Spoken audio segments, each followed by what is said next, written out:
Lots of people want to read Popper or Rand or some other books I recommend. They want to get better at philosophy and read the important ideas. And then they don't. Maybe they try a bit and it doesn't go very well. And then they're not quite sure what went wrong and they plan to do it later. And they think they're just a bit busy or tired or whatever. But in the future, they totally won't be busy or tired and then they'll read it. Something like that. Many of these people don't read anything, not very much. Like they're not book readers. If you don't read around a book a week or more, you're probably not ready to read Popper. You're not into books enough. Like you have to get used to books in general before you read advanced books. People just assume like that they're good at reading, that they can read, that they know how, because they went to school, they learned to read. Like they literally can read. They can read a sentence and figure out what words it says. But you have to like reading. You have to be used to reading. You have to be accustomed to reading for an hour or more at a time in a row. You have to think reading is a bit fun. You have to be able to read textbooks in text form rather than only audiobooks. A lot of people like podcasts and videos more than blog posts. That is a sign that they suck at reading. If you have a significant preference for audio content over text content, that means you're bad at reading. That is a skills issue. It's not a personal preference. It's not an advantage of the audio format. The audio format is inferior. It's not strictly inferior. Like it has upsides and downsides, but overall it's inferior. If one had to disappear, text is more important and better for intellectual stuff, for communicating and talking about ideas. So you have to work your way up. And to do that, what you need to do is read things, read anything. If you have to start with audiobooks, you can. But you want to get to the point where you can read books in text. And that's not a problem, that's not hard, that's not burdensome. You're just used to it, you can autopilot it, it's habitual, it's easy, and you like it. If you can't do that, you're never going to be good at philosophy. It's like a requirement for philosophy. It's not like a 100% logically impossible to do without requirement, but realistically, it's a requirement.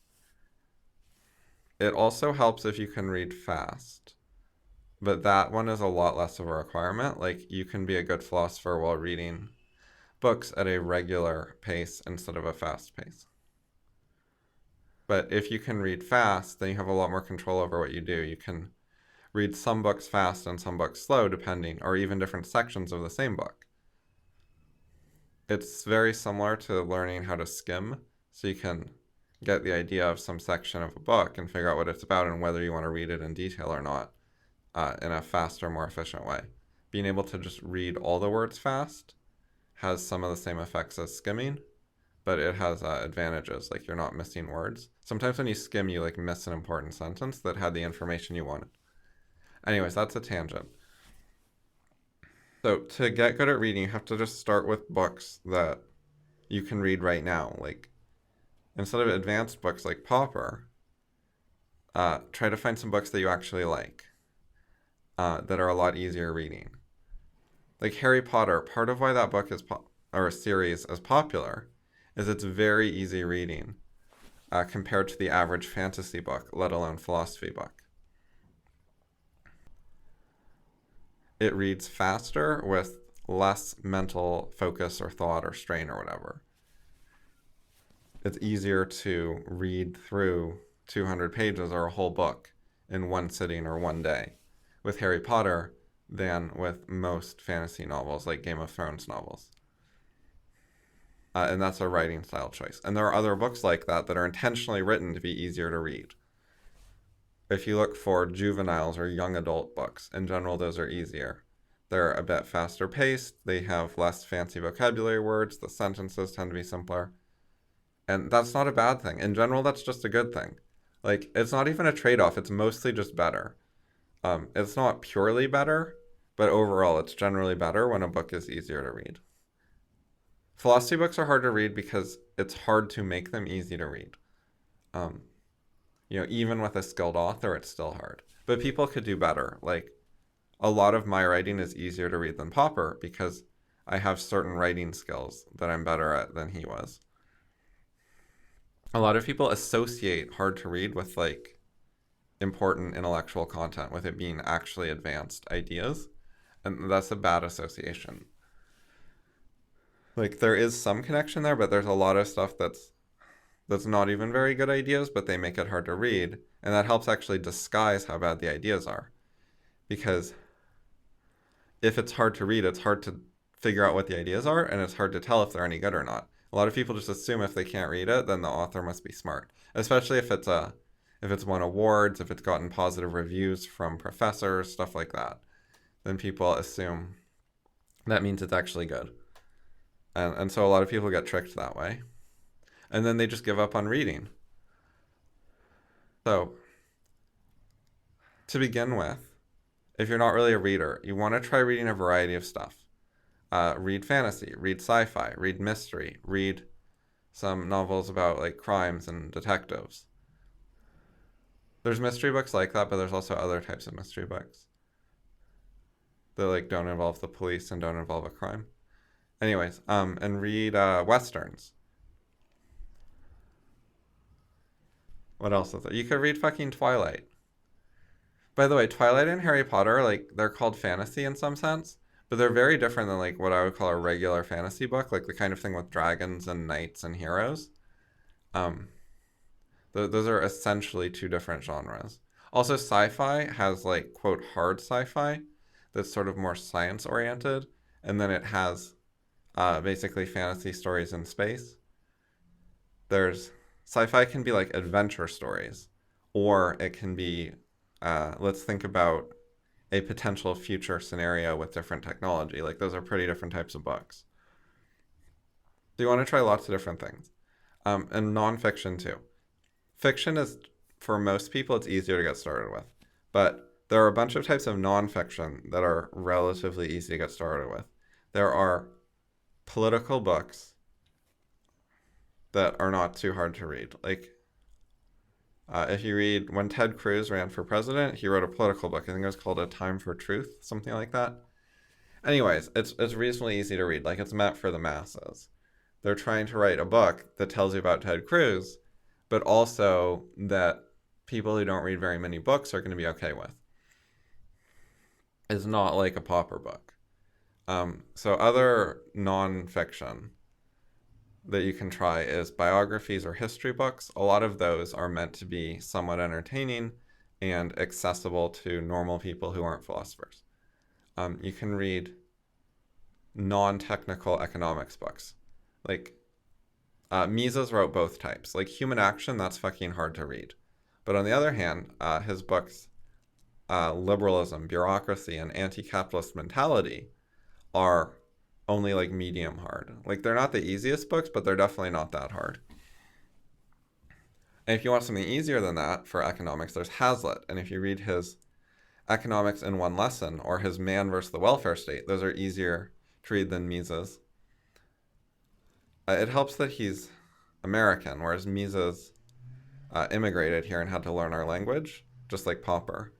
And the non-native speakers tend to be a bit harder to read. Like, they learn the language and they get good at English, and maybe better than the average person, but you still find some of the native speaker authors are easier reading. And some easy to read nonfiction is from Feynman, like his book Surely You're Joking, Mr. Feynman, and there's What Do You Care What People Think? Something like that is the title of another one. And they're like stories. He tells like anecdotes and things from his life, and he tells you about different experiences he had. And they're pretty easy to read, and they are transcribed from audio. Like, he told this stuff to his friend and it was recorded, and the friend made the book. So it's easy to read because it's spoken English, in addition to Feynman being particularly casual, not pretentious, not trying to impress people, just trying to be clear, and a native speaker and smart. And you put all that together and you get easier reading. You can try self-help books. Some of those are meant to be popular and easy to read. Some of them are full of bullshit and bad ideas, but you can try some and see if you like them or not. they might have some things you can learn from them, and some of them are better than others. And if you don't like it or you see things wrong with it, you can learn from that. You can get practice reading critically and seeing what's wrong with something, and coming up with, is this really true? Do I have any doubts about this? A lot of what they say, it's not like wrong, it's vague. Like they're, instead of clearly saying like this is the case and this is not the case, and if you do this, it will work. They instead say, this works for some people and try this, and they're not too specific, and that gives them a lot of wiggle room. That's partly good because there's some honesty there where they don't claim to have all the perfect exact answers.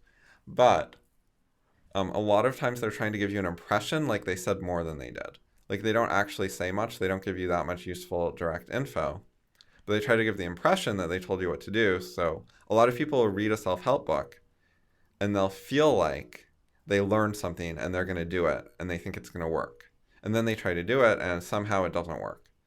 And a lot of why that happens is they never actually got enough information about what to do, and they didn't ask enough questions. They just got these vague ideas and they thought that it was clear, and they didn't realize it was missing a bunch of info, and they can't do it because they literally don't know what to do. It wasn't specific enough. But anyways, you can try to look out for that. Like, there's nothing wrong with reading some of those books. Read all kinds of books and see what you like. You can read technical books, like a book on programming. Like, you can read a book teaching you Ruby. Those are kind of hard if you're not a programmer. You can read For Dummies books. They have like Physics for Dummies or the Cartoon Guide to Physics. And they have those for all sorts of other subjects. You can read a cooking book. You don't want to read like a recipe book because that's not really meant to read straight through. That would be sort of like reading through the encyclopedia or the dictionary straight through. Like you're supposed to like pick a recipe you want to make and you read that one. However, I think there are cooking books from like the celebrity chefs or whatever that would be more like that time Gordon Ramsay worked with people in jail or whatever. And it's going to have more like stories and be readable and have some recipes mixed in. You could probably find a book like that where it's not just straight recipes. What else? If you just like look at a bookstore or even Amazon, you can find other types of books. Like there are a lot of types of books out there. There are books on psychology. There is Jordan Peterson's 12 Rules for Life. That's in like the self-help category. But it's not just telling you to like meditate or something. It has like sort of advice and some philosophy mixed in. It's like a mix. It's not just like how to have high self-esteem and like feel good about yourself. I actually don't think it's a very good book. But it's different than some of what people think of as like the classic shitty self-help books. You can read books like How to Win Friends and Influence People, which is not a great book, but a lot of people have read it. It's kind of interesting. It's not all wrong. You can form your own opinions. You can read books on how to date women, how to get girls, and the psychology of social dynamics and stuff like that. The best book in that field, in my opinion, is called Girls Chase. Or I think it's called How to Make Girls Chase by Chase Amonte. The website is girlschase.com. That one is, it's like a 400-page book or something. It's not one of the short books. I wouldn't call it hard reading, but it's not like super easy. There are other similar books that are shorter and trying harder to be like really easy and introductory. Like that one's actually trying to give you a lot of information. So although like the writing style is pretty easy to read, he's not being a pretentious asshole, but he's actually trying to give you a lot of information. So there's just information density where you're learning a lot of stuff. So it's probably going to take you a while to digest it all. So you'll either have to like not read it too fast or probably not remember a bunch. Because you're probably not going to be able to take in all that information really quickly and actually understand it all. You have to like have time to think it over and like read one chapter and think about it and then get used to the ideas over time. It's hard to learn like too much information in a really short period of time. That's why I speed read novels more than I speed read nonfiction.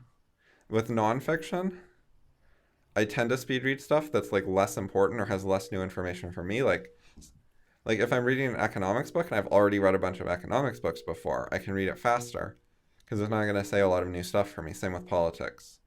Same with history for a period of history that I've read about before. Whereas if it's a new period of history that I have never read about, then I might read at a slower pace or even not speed read it.